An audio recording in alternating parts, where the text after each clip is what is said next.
Alright, so first step is to go ahead and take off this plastic cover right here. There's going to be a screw right here and a screw on the opposite side.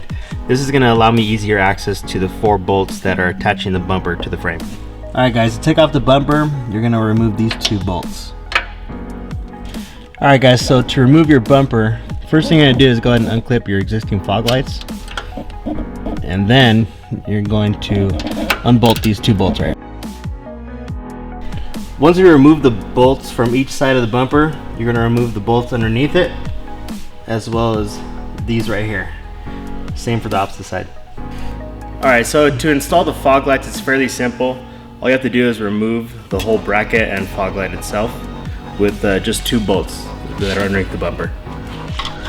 So these are the 2 bolts that you're going to have to remove to get that fog light out. Once both bolts are out, you can go ahead and just slide this out. Might be a little bit tight of a fit, but it's fairly simple. Alright, to remove the fog light, you're just going to remove these 4 screws.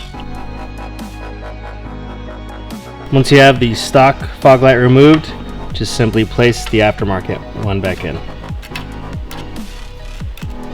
And you'll just go ahead and screw in the screws that it came with. First, you're going to want to remove the clips from your grill, and then go ahead and remove the grill itself. Before you remove the grill, you want to make sure you unplug your turn signals. First, you're going to want to remove these 4 screws to remove the silver headlight bezel.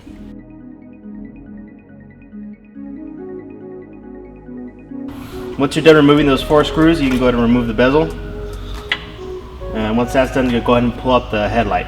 Since this Jeep has stock LEDs, you're going to need to purchase additional set of brackets